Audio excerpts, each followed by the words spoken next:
I wish. No, I know. I was thinking that it felt. I thought it was like fried something. I was thinking fried chicken, not bacon. But I mean, if we're being honest, my like sense of meat sensing is probably not that sharp. So well, I don't know what it is. So. it could definitely be fried chicken and not bacon. Maybe chicken fried and bacon fat. I'm just gonna go to the bathroom instead of continuing this conversation. That would be so good. I know, right?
I'm doing okay.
So could we come to lab today? Yeah. Otherwise, I'll make an announcement. But otherwise, we'll do it on Tuesday, since there is a break, anyways. Which I didn't plan for, but it always helps to have like a week of blank, so you can make stuff up. I feel like you should just take credit for like forethought, giving yourself a buffer. I try to build a buffer for a reason. Take all the credit. Yeah.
How's the rest of your class today?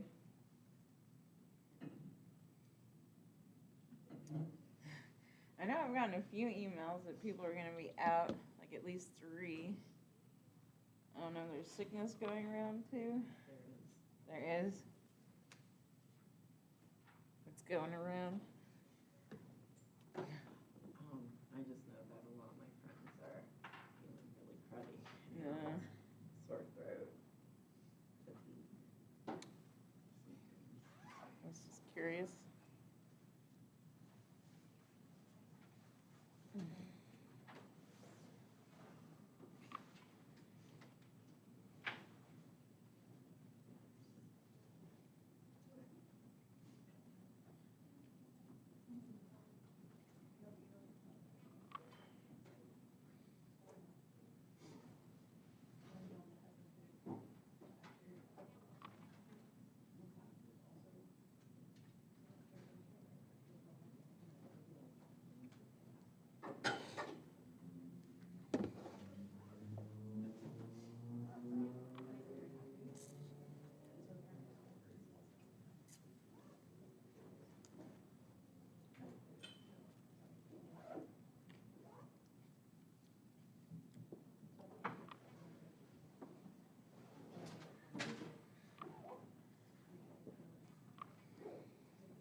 All right, I guess we'll go ahead and get started. So I apologize for having to cancel class on Tuesday. I really don't like doing that, but unfortunately it was unavoidable. So let's talk about the game plan to make up for lab. So if you had lab on Tuesday, or you were supposed to, you're more than welcome to come today. We have space in there, not for everybody, but although it looks like not too many people are here, so we might be able to fit everybody. But otherwise, just plan on Tuesday doing our makeup lab for this week. So this week we're doing a titration. And also, if you need to make up other labs, I think it'd be good to do it on the Tuesday as well, just for the stockroom sanity's sake, so that maybe they can have Thursday off. So if you need to do other makeups, let me know, and we can get that arranged. And also put on their quizzes. So if people have missed quizzes, that would be a good day or a good week to catch up. So let's make that kind of the plan. So Thursday we'll still have, or today I mean, so today we'll still have our regular lab and our quiz. So hopefully people are ready for a quiz. And so I wanted to talk about the lab really quickly, because I've changed the order of the lab from like several years ago, but that means that there's a part that you might not be able to do yet. And so you could turn this in like later. And so if we look at the lab, so here's your lab for this week. And I apologize, I didn't print them out yet. And so most of this is like basic stoichiometry. So we haven't gone over explicitly like monoprotic, diprotic, or triprotic, but it just boils down to like equivalence, basically. So monoprotic has 1 hydrogen, some diprotic would have 2 hydrogens, triprotic would have 3, like phosphoric acid. And so most of this you should be able to do just with your basic stoichiometry. Except, so this part number 7, we haven't gotten there yet. So we won't technically cover this till I think like the last week my plan, so looking at the syllabus, so I don't want to take time away from our review. So I'm thinking I could go over this example kind of week 7. I'll do this problem in class and kind of go over the math. And so I would just hold off on like doing this part and turning this in until then, but I just want us to do the titration physically this week, so that's out of the way. So I'll do this again after the midterm, so we won't think about this yet. And so again, blah, blah, blah. So most of this is just mole stoichiometry, so totally doable. And so you'll do all this today, the titration. And then again, the last part you probably won't be able to do is this 7 in the post lab. And so again, I would just kind of wait till at least we go over the math. And then I will obviously help you with that. So that's the plan for that. Again, we'll go over that week 7 so that you'll know how to do it, have a good example, and then you can turn it in later. If you want to wait till week 10 to turn it in, that's fine. That's when we officially do the acid-base chapter. Whatever makes you more comfortable. All right, any other questions, comments, concerns? Questions from last week before we move on? Your quiz shouldn't be too bad, I hope. Yeah. Just to make sure, next Tuesday we can remake labs. Yeah. Yeah, so that'll be like all the labs that we've missed. So yeah, so if you may miss something, just send me an email so I know like how many stations we need. Cool. Any other questions? That review's Tuesday, right? Yeah, so we'll do review Tuesday. We'll go over everything, do sample problems, just like we did with the last exams. Yeah. Yeah, so it's chapter 15, intermolecular forces and like states of matter, some stuff about like vapor pressure and boiling points, and then like, yeah, classifying matter. I think it should be okay. All right, so my plan is to power through chapter 16, which I think is totally doable because it's kind of straightforward, but again, just slow me down, ask questions. If we don't finish 16, we can always finish it up next week. So now let's look at this frog example. So these wood frogs are unique in that they have this ability to survive very cold temperatures by hibernating in a frozen state. And so in this frozen state, a wood frog has no heartbeat, no blood circulation, no breath, and no brain activity. And their vital functions can be revived, though, within 1 to 2 hours of thawing. And so what's kind of the problem, before we look at how the wood frog can survive, and you might know this with like meat or vegetables, so what happens when you tend to freeze things? Yeah. Ice crystals form and break down cell walls. Perfect. So ice crystals form, they destroy the cell walls, so they destroy your cell walls of plants, right, making your veggies all mushy. And then that's also what starts breaking down the integrity of meat. And so now we're looking at this next point. So we know that. So most cold-blooded animals can't survive freezing temperatures then, since, of course, the waters in their cell would freeze, just like you see with the ice crystals, and, of course, damage their cells, causing irreversible damage, again, just like you see in your produce and your meat or whatever. However, what makes wood frogs unique is they can survive these freezing temperatures since they flood their blood with large amounts of glucose, so that's a sugar water basically, prior to going into hibernation. And so all that high concentration of glucose then prevents the bloodstream from freezing then, since your concentrated solution now has a lower freezing point than the pure blood.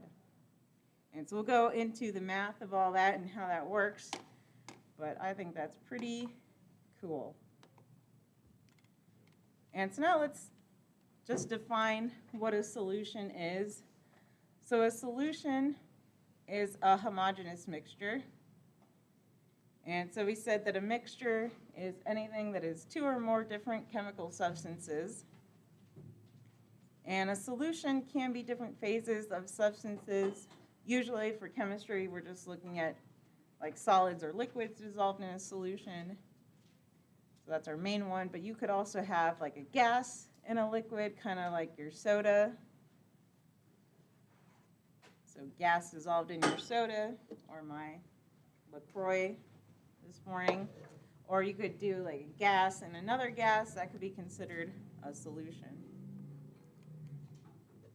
And so this means solutions have a solute and a solvent component. And so the solute is a compound that is being dissolved. And so the solute is usually the minor component. So it's whatever you're dissolving. Could be a solid, could be a liquid, right? Could be a gas. And then the major component of the solution is called the solvent. And so anytime you see the word like aqueous solution, by the way, you know that you have some solution in water. And so that's one of the main solvents that we'll kind of work with and see in general chemistry. But again, if you go on to organic chemistry, you'll have like organic solvents. And that can be a whole range of things. So dichloromethane is popular, benzene, ether, and I'll just put et cetera, because you could go on and on and on with all the different solvents. And so now we're building upon that last chapter. So we were talking about intermolecular forces and how they interact.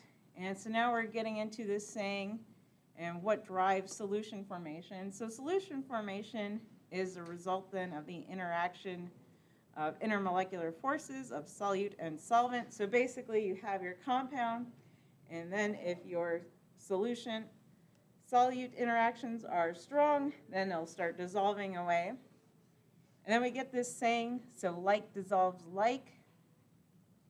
And you probably are familiar with that.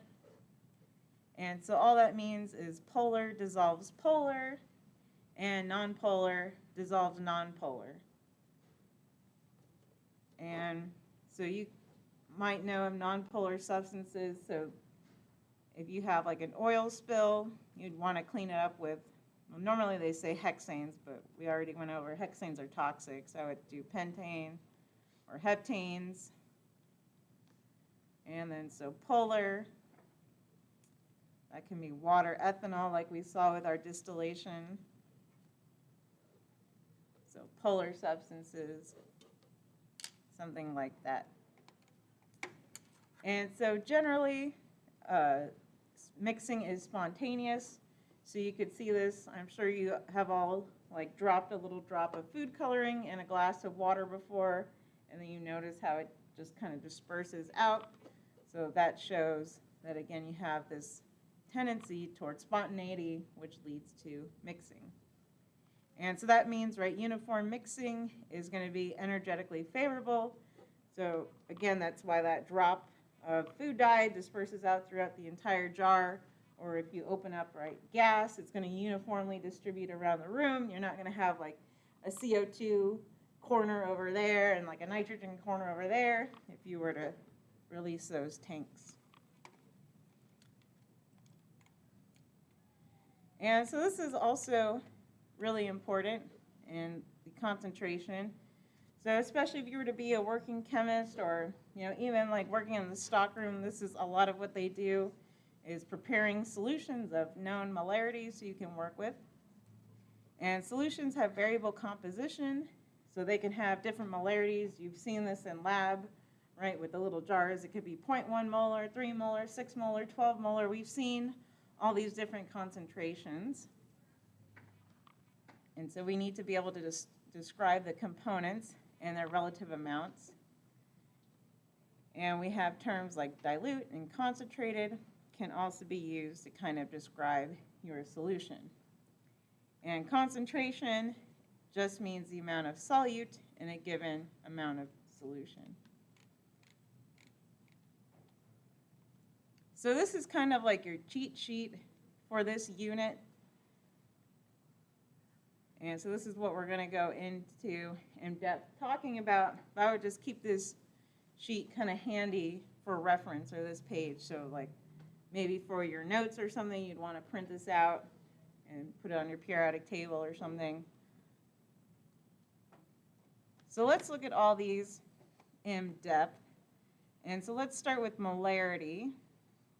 And so let's go down to molarity over here.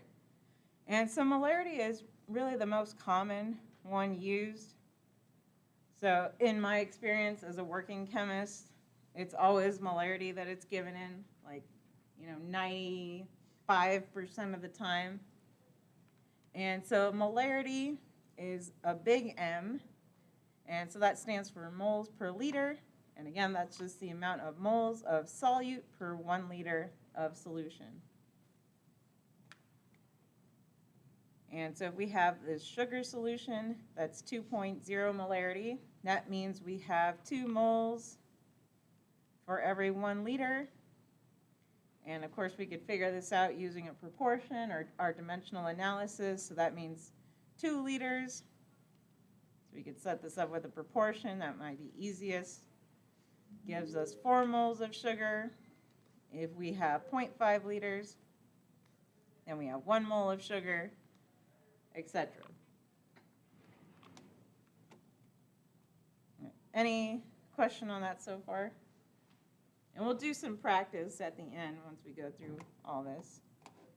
So molarity, star this is your most common. You see it all the time.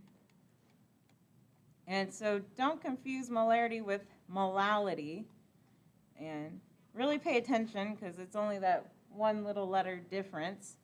And then notice it's little m, so small lowercase m for molality. And this one is not used as often, but it's arguably more accurate. And so let's look at the difference between molality and molarity. So molality now is moles, so it's still moles of solute, but now it's per kilogram of solvent. And so this is supposed to be more accurate since it does not vary based on the temperature. So things can vary slightly with the temperature on their volume, but instead it's based on masses, so it should be more accurate. But again, in practice, people just use molarity. But there's our formula for molality. Again, little m, so moles of solute over kilograms of solvent. And so don't forget, water has a density of 1, so it can tend to be the same answer sometimes between molarity and molality, depending on your situation.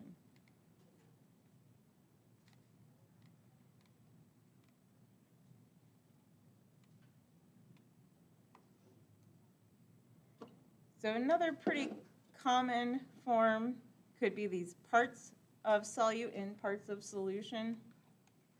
And so parts can be given in like mass per volume. And so you kind of have to pay attention whether, usually it's like mass per volume, which is something like grams per milliliter concentration. And that could be as a percentage. And you just have to kind of pay attention to what it's saying, because it could also be, you have to see if it's weight per volume, so that would be grams per milliliter. But sometimes you also see this percentage, volume. So just kind of pay attention. Usually it'll be in weight per volume. And so we have our percentage. So that's just our parts of solute. And of course, every 100 parts, that's our percentage. So if we have, so in this case, notice it says 0.9% by mass. So then we know we're doing grams per milliliter. Then we know we have 0.9 grams of solute in every 100 grams of solution.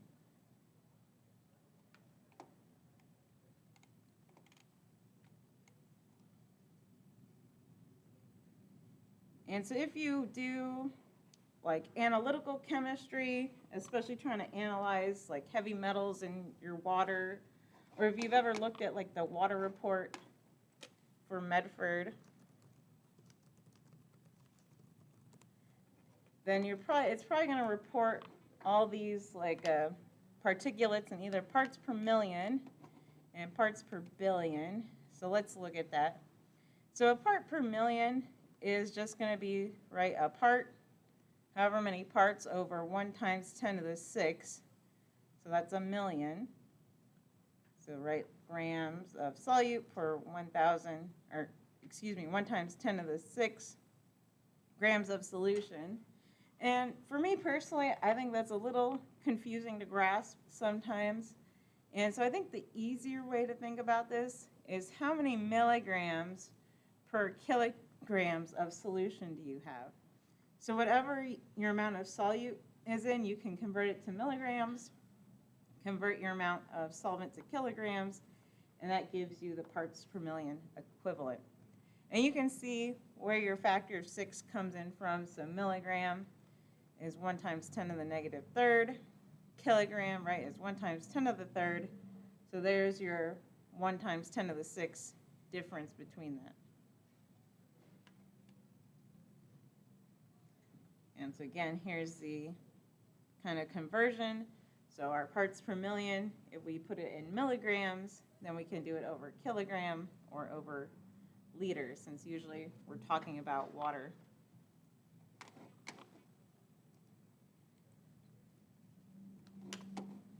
And so if we have even a smaller concentration, then we might be looking at parts per billion. So parts per billion is however many parts over 1 times 10 to the 9th to give us our billion factor. But again, for me, that's kind of hard to understand sometimes. And so I think the easier way to think about that is micrograms per kilogram. So that's going to be micro over kilogram. So micro is 1 times 10 to the negative 6. Kilogram is still 1 times 10 to the third. And so now we have our 1 times 10 to the 9th factor between them still. And I think, again, that's the easiest way.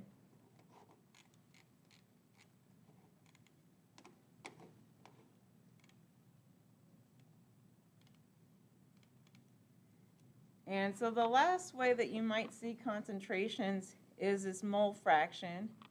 And you kind of got a taste for that in your gas chapters. So same thing like we did with the gases and adding up the partial pressures and all that.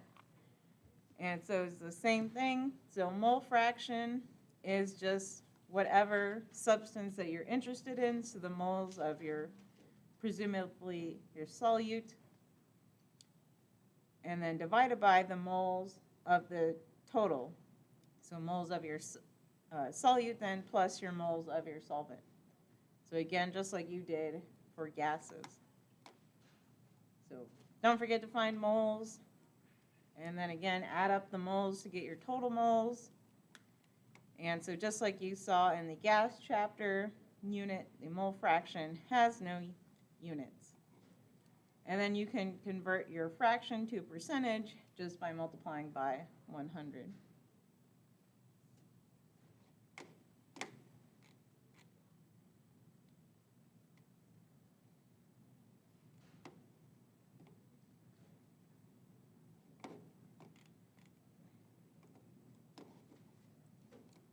And so let's just look.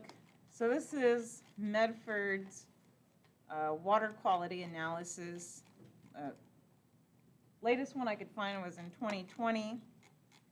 But again, just so you can kind of get an idea. So notice these are all in parts per million. And then the reported amounts in these water quality reports. And then this is just what's kind of accepted. And so you can kind of at least glance at it. So they're all in parts per million. And whatever these are, so bromate is given in parts per billion. And just glancing at our water quality, it looks pretty good. It looks like everything is kind of below the levels. But that's where you're going to see the parts per million, parts per billion concentrations. They do everything in there. So again, they check all your volatile organic chemicals. All right. So let's try some math. So I'll give you guys maybe 5 minutes to try to do this. So we have a solution of 17.2 grams of ethylene glycol, and it has the formula there, and 0.5 kilograms of water. And then notice that the final volume of the solution is 515 milliliters. And so for this solution, calculate the concentration in molarity, molality, percent by mass, mole fraction, and mole percent. So again, at least take 5 minutes to get that started.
For molarity, is it liters of solvent or is it liters total? Total liters.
So let's at least start going over them. So how did you solve the molarity?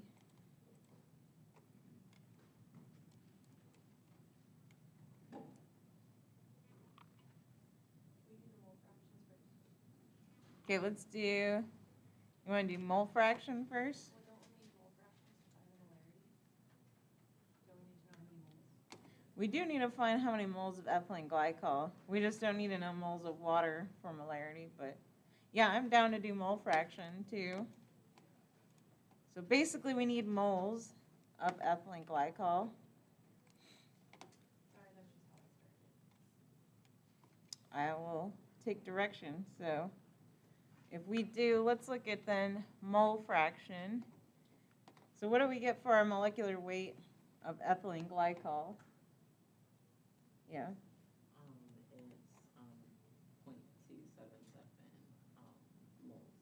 It's 0.277 moles. So 0.277 moles of ethylene glycol.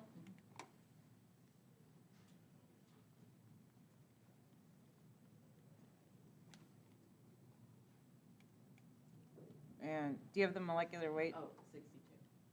So 17 divided by 62 gave us moles. And so we'll need that for several other places, so maybe highlight that number.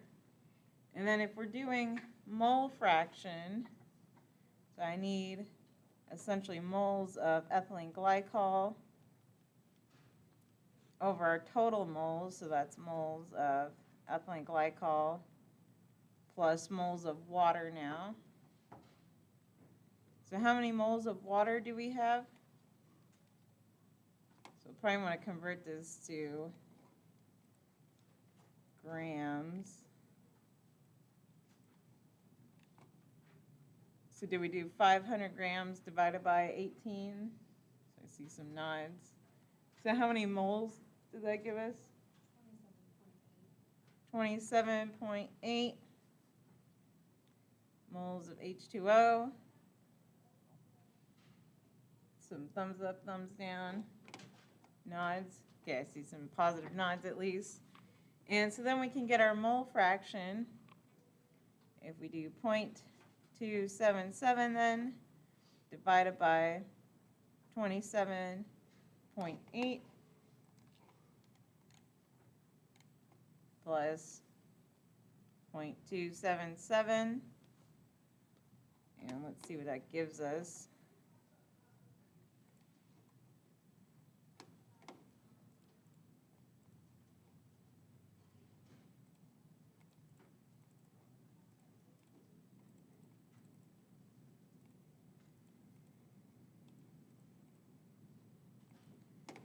So I get like 0.0098 for the mole fraction. I see a lot of nods for that. Or we could round to 0.01 roughly. So 0.01 for our mole fraction.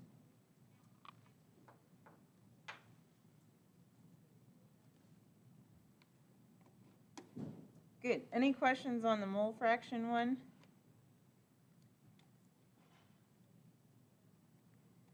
So now if we go up to back to molarity, so now we have like half this problem solved, or maybe more than that. So molarity, I'll just say, so from D, we know that there's 0.277 moles of ethylene glycol.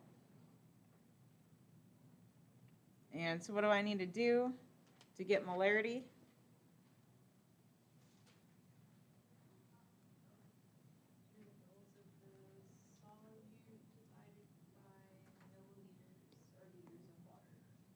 So divided by liters, and so it's liters of like your total solution. So that's another kind of difference when you're making the solution. So if you're taking a solution and then you make 515 total, so that's our total volume that we have to divide by.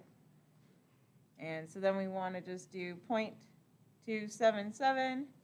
And then we need to convert this to liters, so divided by 0.515 liters to give us our molarity.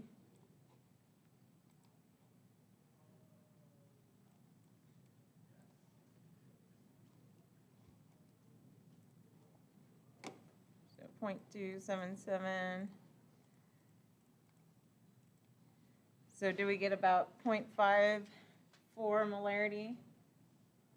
Awesome, I see a lot of nods.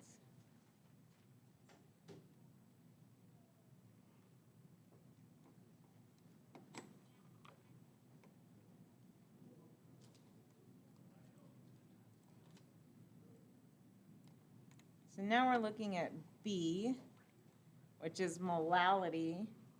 And so what was the difference between molality and molarity?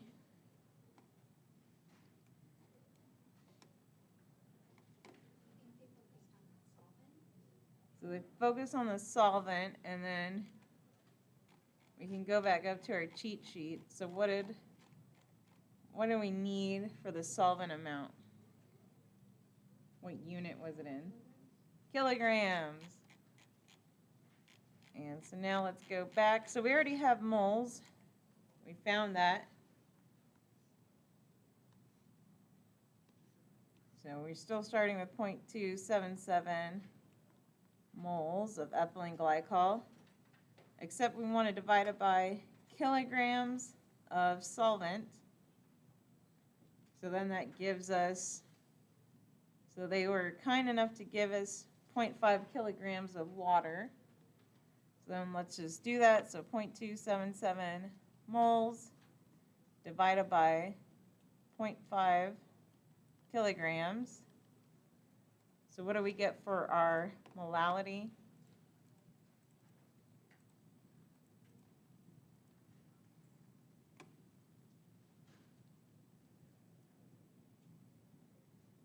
Looking for nods or thumbs up. Okay, awesome. Oh, I got 0.554 molality. So 0.554 molality. So it looks like everyone got this. Excellent. Questions on this so far? Is that a 0.5 kg or 0.5. I'll try to rewrite it.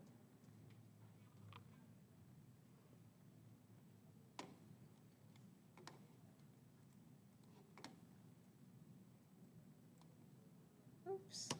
Trying to make some space here.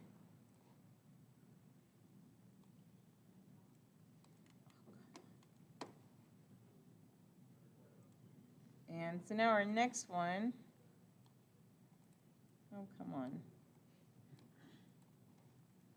is, so this is percent by mass. So if it just is percent by mass, I'm going to assume it's like a gram per gram thing.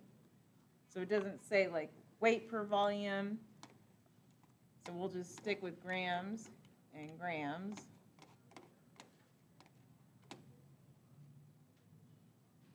And so if we're doing percent by mass, the other key is we want to do the total. We need our total mass, though, on bottom.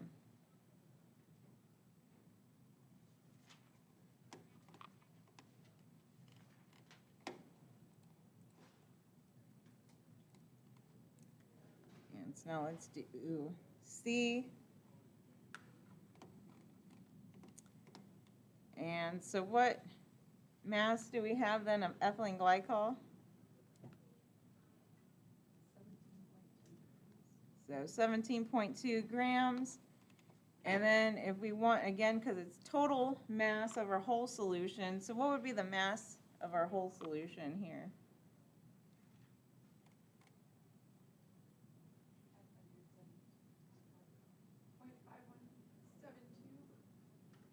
So I think you said it, so 517.2, is that what you said? Yeah, but why wouldn't it be grams? 517, because it's kilograms. Oh, we want it in grams. Yeah, because we're just doing gram per gram. You could convert this to kilograms, it'd be kilogram, but yeah, just have them in the same unit for mass. And so exactly, so all we did to get to this number was we added, right, our 500 kilograms plus our 17 grams. And so now we can get our mass percent. So 17.2 divided by 517.2. And then if we want it, because usually we want it as a percent, so then we'll just take this times 100 to convert it to a percent. So do we get like 3.3%?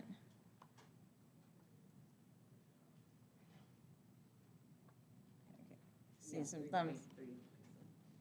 So 3.3%.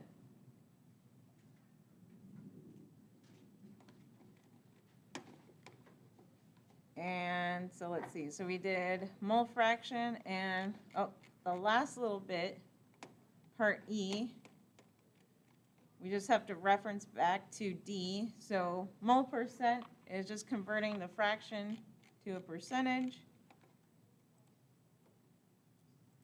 So if we look, well, we got our mole fraction in D. And sorry, let me make some space here. And so that means for E, all we have to do is convert it to a percent.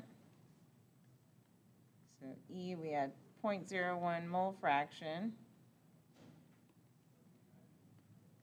And so now times 100 to give us mole percent. And so that gives us about 1%.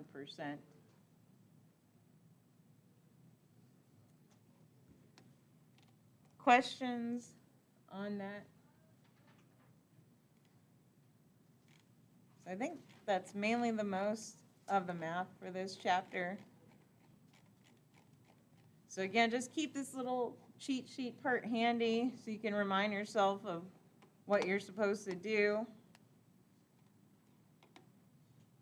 since it is helpful.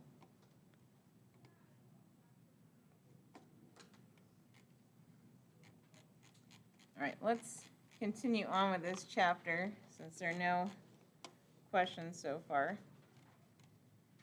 And so now we're going to look at colligative properties, and as we talk about them more, we have to be able to determine some things. And so colligative properties are properties whose value depends only on the number of solute particles and not what they are. And so this is going to come into play when we talk about freezing point depression, boiling point elevation. And so the value of this property depends on the concentration of the solution. And so what we care about is basically how many particles it makes. And so all we really care about is how many we expect to make. So there's this thing called the Van Hoff factor. And it's just basically how many times you multiply your molarity by. But I think this makes it more confusing than it really needs to be. And so let's look at what it's saying.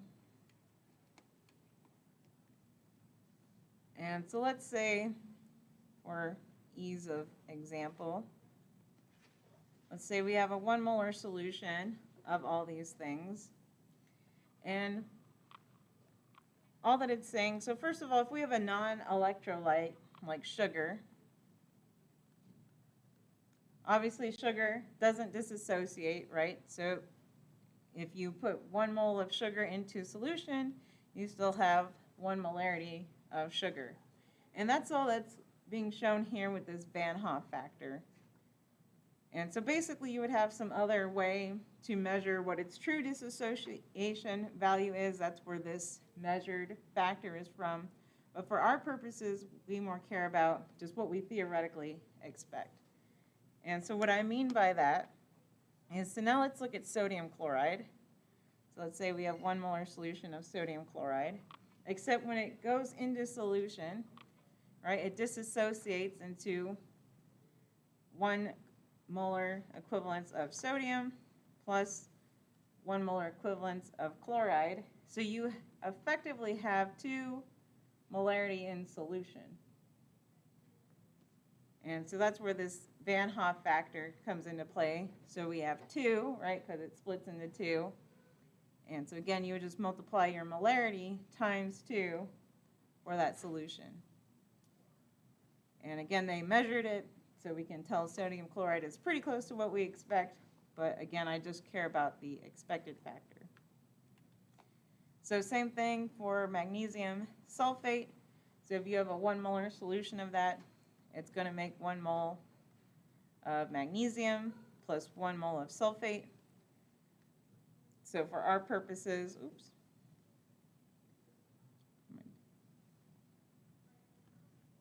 that means we have 2 molarity effective in solution of ions in solution. And so looking at the actual data, for some reason it doesn't seem to fully disassociate or behave like this. But again, for our purposes, just assume it fully disassociates and you would have twice as many moles in solution. And so now magnesium chloride, so same thing. So we have an ionic compound again, so we make 1 equivalent of magnesium plus now 2 of chlorine. So now this gives us a 3 molar solution of ions floating around. And you can see it's pretty close to what we expect. So same thing, potassium sulfate. So it disassociates, so we get 3 ions as well. So we have a 3 molarity effective solution for ions. And you can see that the actual data, again, it doesn't seem to disassociate that much, but we care about our 3. And so last one, so iron 3 chloride here. So we make 1 equivalent of iron, 3 equivalents of chloride ions, and that effectively gives us a 4 molar solution of ions. So does that kind of make sense with this Van Hoff factor? Yeah. So do not count the SO4 as the So this is a polyatomic ion, so remember that one's going to stay together. So we're really just splitting up our ionic compounds. And so, you know, have your polyatomic sheet handy too, so you can remember, okay, well this one's a polyatomic ion, so that's going to stay together. But then anything else can disassociate. And then, of course, again, your non-electrolytes, so your covalent compounds would not disassociate. So like caffeine, you know, aspirin, all those are covalent compounds, so they would just stay 1 molar in solution. I think this comes up in biology too or something. At least I remember people asking me about it in bio. All right, so now let's see how that all comes into play with all these other factors. And so now let's look at vapor pressure of solutions. So the vapor pressure of a solvent above a solution is lower than the vapor pressure of a pure solvent. And so the solute particles replace some of the solvent molecules at the surface. And so if you remember back from last chapter, right, we have a liquid vapor equilibrium. And, right, hint, hint, equilibrium just means that you have no net increase of either molecules being evaporated or condensed, but you still have, right, movement, so there's still movement, there's just no net change. And so if we add a non-volatile solute, this would reduce your rate of vaporization, aka decreasing the amount of vapor, and so then your equilibrium is reestablished, but with a smaller number of vapor molecules, so it has a lower vapor pressure.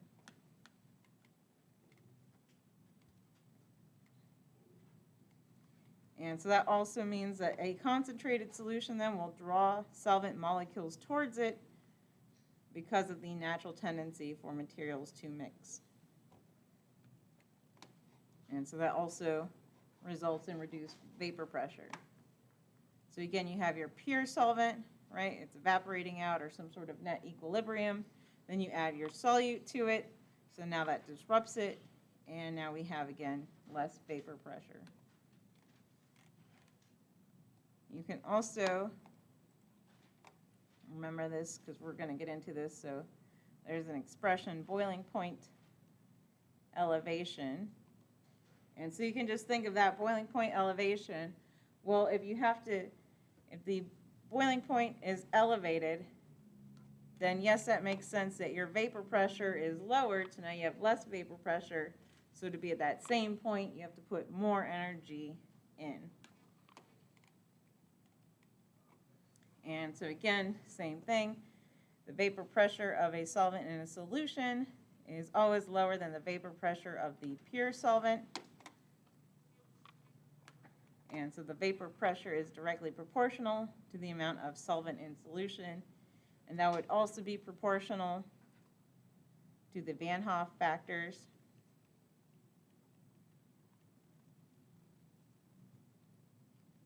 And so that's where how many particles it effectively makes into solution comes into play. And so we have this vapor pressure lowering, so your change in vapor pressure is just equal to your vapor pressure of your pure solvent minus your pressure of your solution. And so that can be found out by multiplying your pure solvent times the mole fraction of your solute.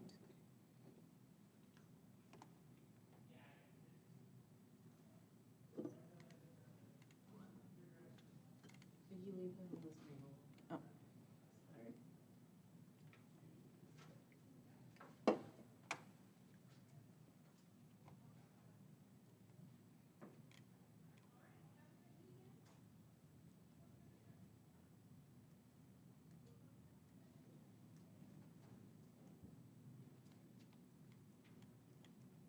And so while you copy this down, you can at least look at this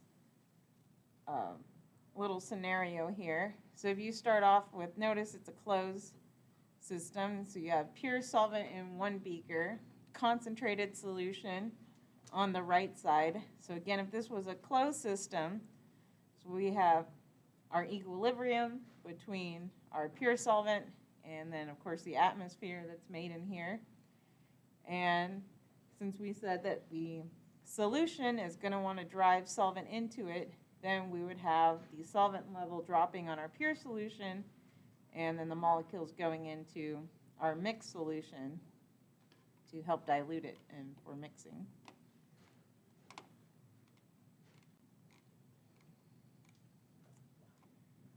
And so blah, blah, blah. So this is the same formula again. And so our vapor pressure of our solvent, again, we can just multiply it by our mole fraction to get our vapor pressure. And so let's look at this example. So calculate the vapor pressure at 25 degrees Celsius of a solution containing 99.5 grams of sucrose and 300 milliliters of water, and the vapor pressure of pure water at 25 degrees Celsius is 23.8 torr.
And I think I'll have to rush you guys a little bit because I'm trying to get through this chapter. And so if we care about, we're trying to find our new vapor pressure of water. So that means our solvent in this case is water. And we need to find the mole fraction though. So what we'll end up calculating is moles of H2O over our total moles. So that's going to be moles of water plus moles of sugar or sucrose. And did anybody get the molecular weight of sucrose?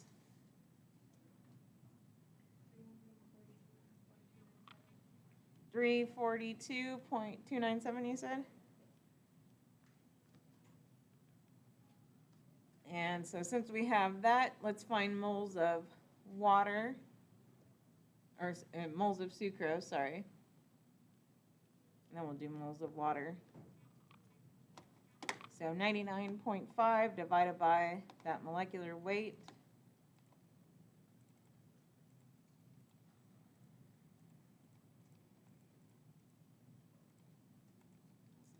And so I get 0.29, I'll round to 1. So 0.291 moles of sucrose. And let's see. And so we have 300 milliliters of water.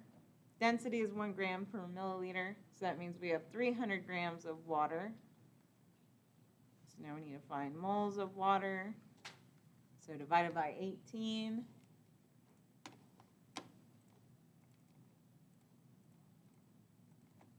And so I get 16.67 moles of water, roughly. And so now we can get our mole fraction. So X is equal to 16.67 moles divided by 16.67 plus 0.291.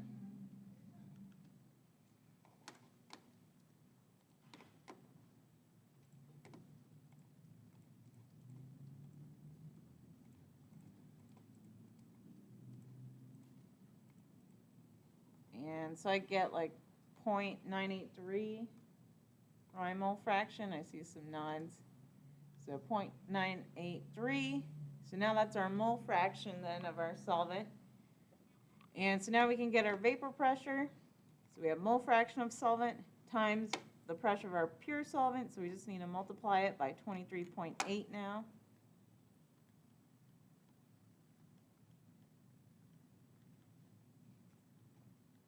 And so that's in torr, so our answer will be in torr.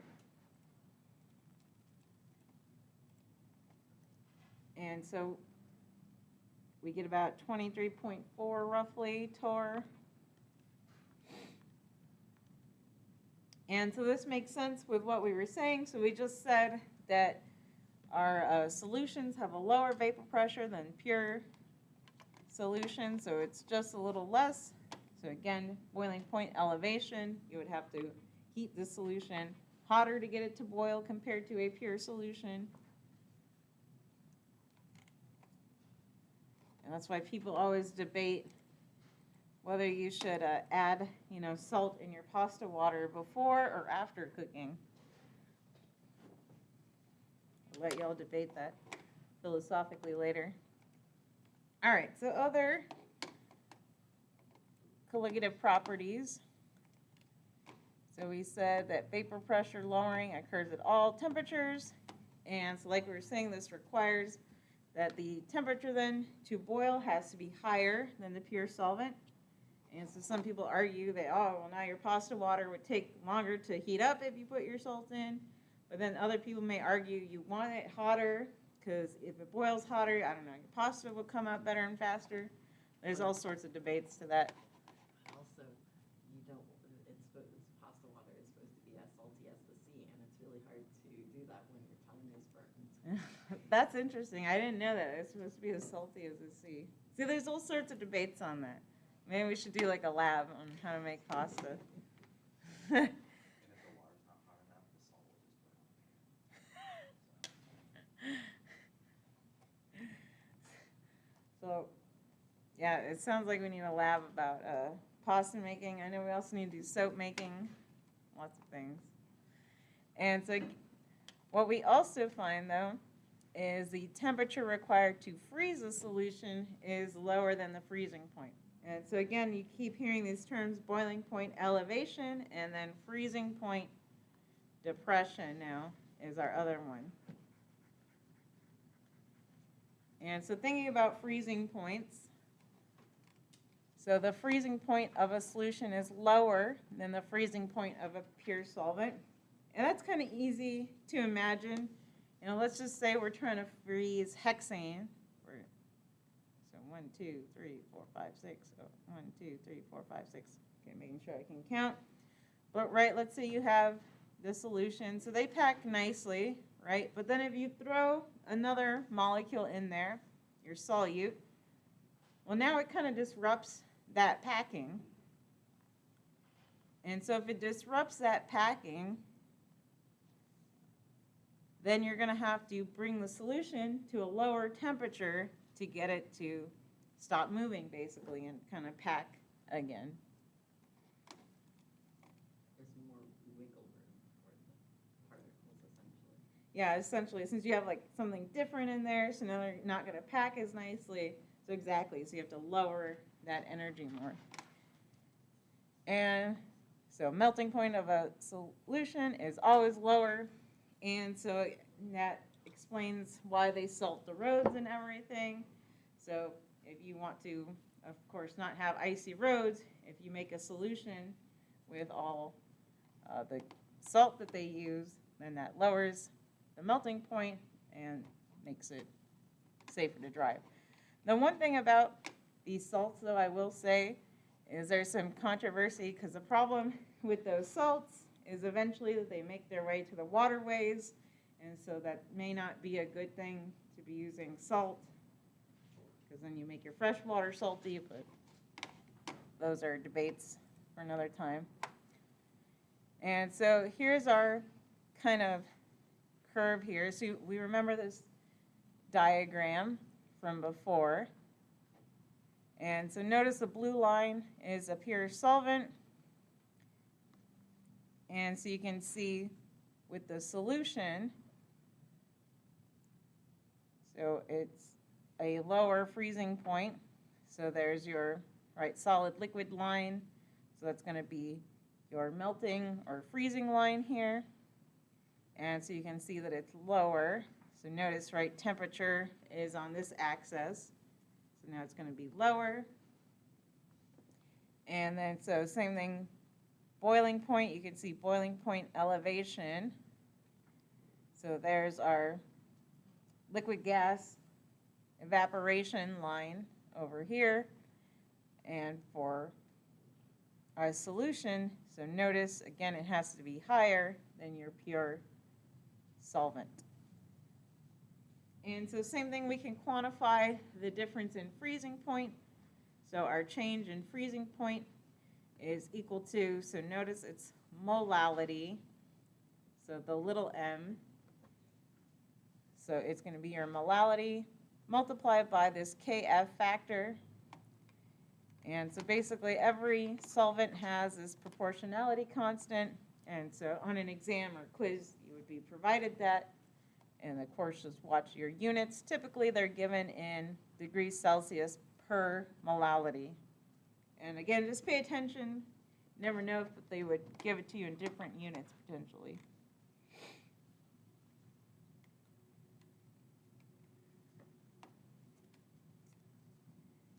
And so again, this is what happens with our roads.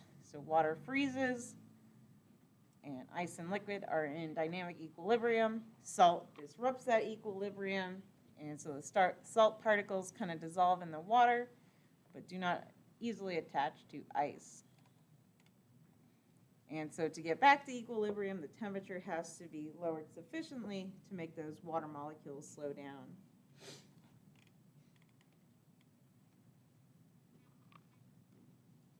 So here's our Kf factors. And this just tells you the normal freezing point, and then we'll look at boiling point factors as well in just a second. And so freezing point depression, boiling point elevation. And so we'd said that the boiling point of a solution is higher than the boiling point of a pure solvent. And so now we have a similar equation. So now our change in temperature of the boiling point is once again equal to now our molality times our kV factor. And again, just watch those units. And so let's try an example. And so I'll let everyone copy this down and then I'll scroll back up to the table. And so what is the freezing point of a 1.7 molality? And notice that it says aqueous ethylene glycol solution. So that's your hint that that's water.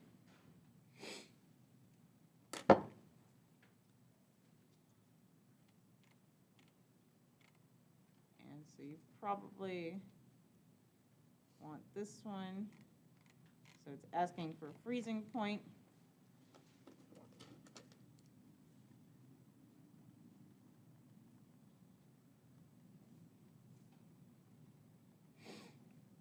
So I'll give everyone a minute or so to look at that.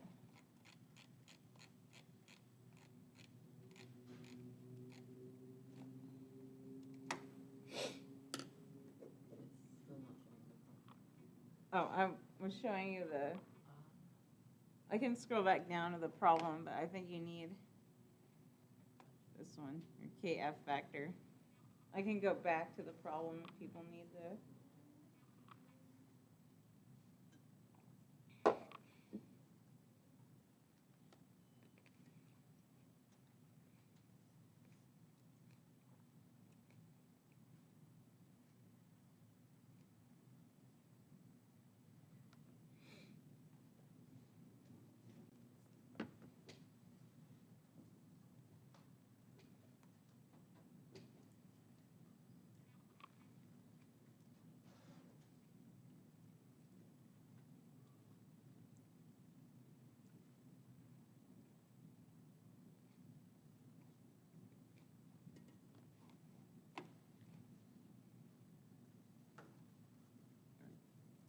And so again, not trying to rush you guys, but also trying to get through our lecture. Don't know how successful we'll be.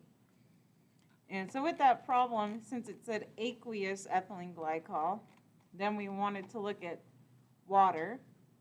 So we know the freezing point of water is 0 degrees Celsius. Our KF is this 1.86 that we're interested in. And so the change in temperature is just equal to that molality times the KF. And so our molality is 1.7, KF 1.86. And so let's multiply that.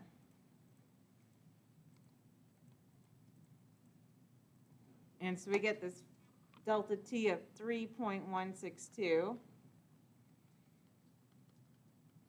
And so, of course, it's freezing point depression. So now we need to subtract. So your new freezing point is negative 3.16 degrees Celsius.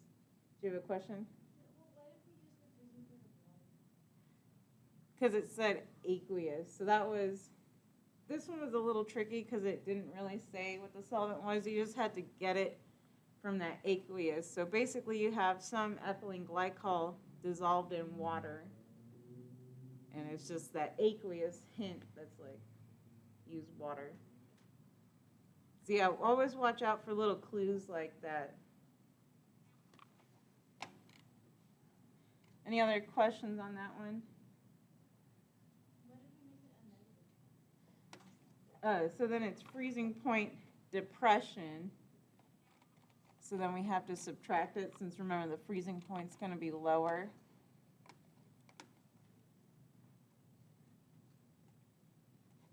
Because it's solvent minus solution gives you your delta temperature. And so just keep thinking that freezing point depression, you have to lower the temperature, and then boiling point elevation means you also have to raise the temperature to boil it.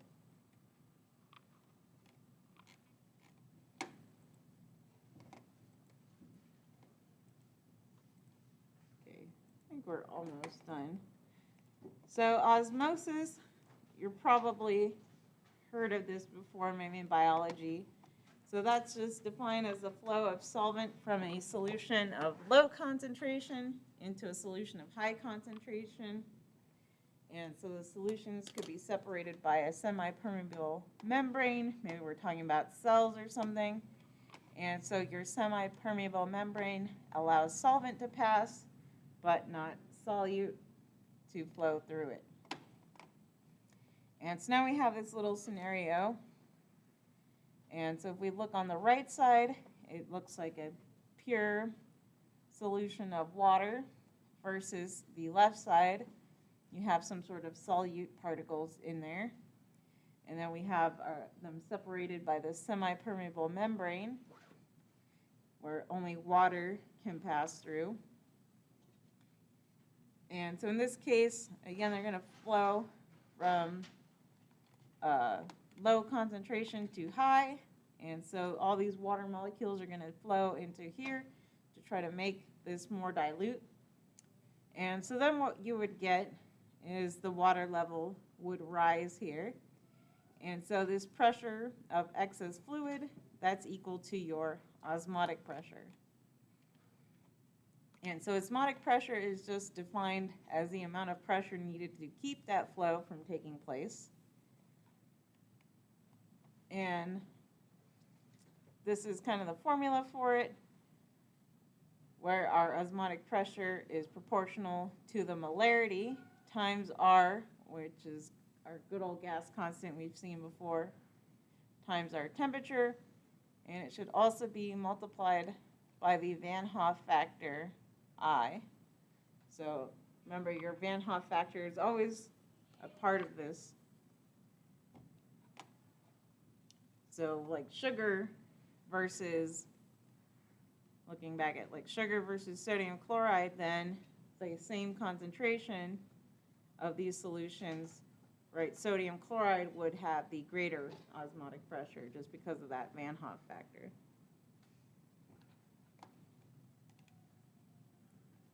And so maybe you've seen a deeper dive of this into biology. And so we just want to look at these terms here.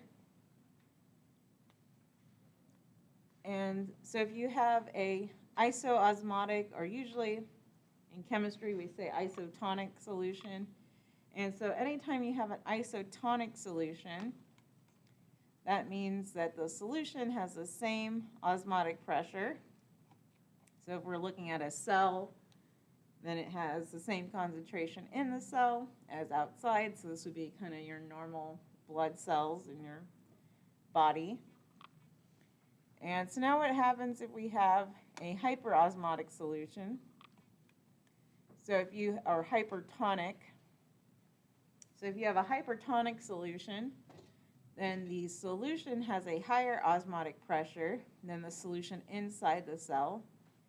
And so that means that the water is going to flow out of the cells, trying to, again, dilute the solution, and so causing the cells to shrivel. And, you know, maybe a less extreme example is why you shouldn't have a bunch of high sodium, so that could, you know, lead to some sort of shriveling of the cells. And then the other scenario is if you have a hypotonic solution, where the solution has a lower osmotic pressure than inside the cell. And so therefore, now it's trying to flow into the cell, causing them to swell.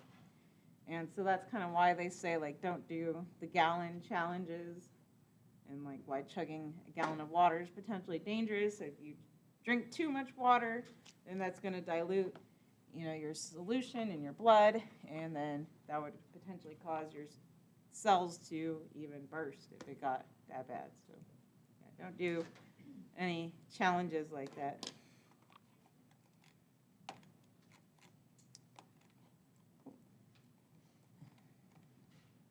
Why did this example get so far down there?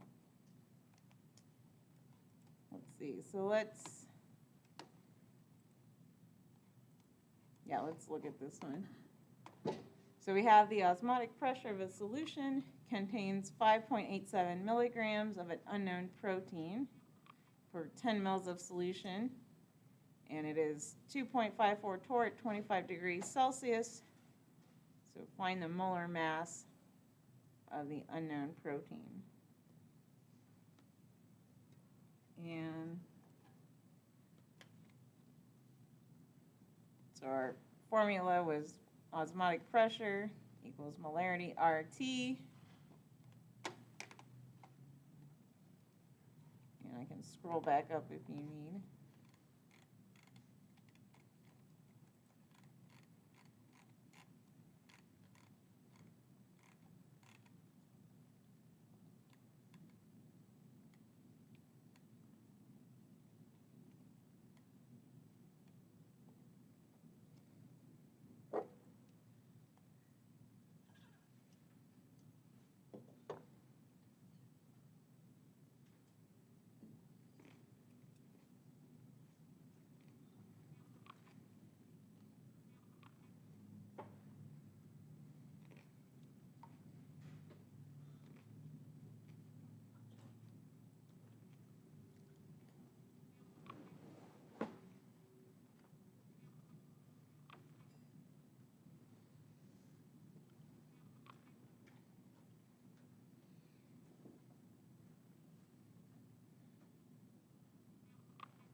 So what are some things that we need to do to set this up, first of all? So thinking back to this, the gas constant in our units even. Do we need to convert 4 to atmospheres? Exactly. So we need to do torr to ATM, and then what else do we need to do maybe? Kelvin. Yeah, and Kelvin. So I'm going to divide this by 760 to give us ATM.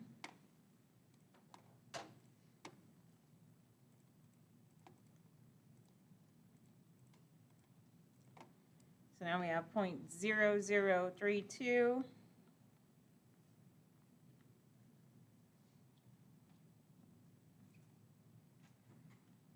ATM here, and then 298 Kelvin. And then milligrams, I'm just going to write it as grams, so 0.00587 grams. And so now I'll set up kind of my equation so far. And so now we're given, so our osmotic pressure is this, so 0.00322 ATM is equal to, so we're trying to solve for molar mass. But of course, molar mass is just grams per moles. So that equals moles. And molarity is divided by liters. So then we get something at 0.00587 divided by X divided by 0.01, or our liters. So converting this to liters, so 0.01 liters,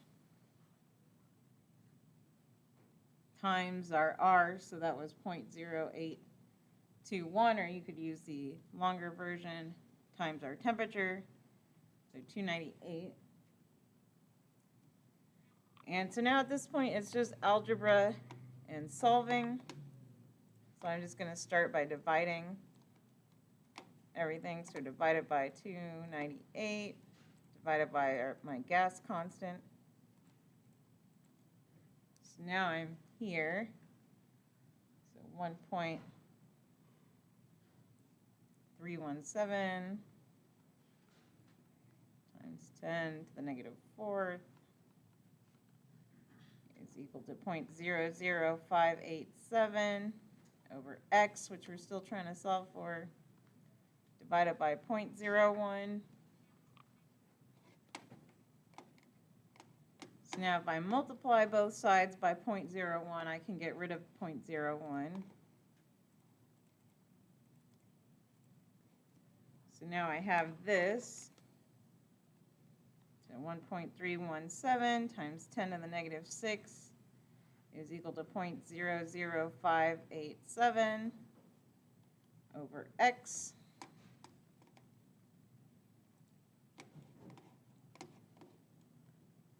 And so now I can just solve. So 0.00587. And so do we get this roughly for the molecular weight then? And so now we should have, and how many sig figs? So 3 sig figs. So round it to 4,450 grams per mole roughly.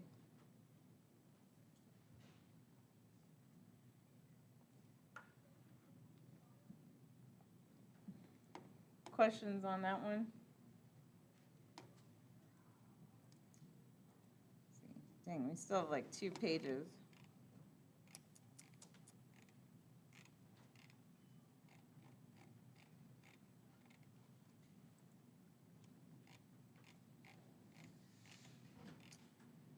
Okay, should we just finish these last 2 on Tuesday? I think that'll be okay. It's not too much more left. It's just talking about deviations, but I want to give you all plenty of time for the quiz. All right, so I'll probably have to leave these last 2 sections for Tuesday.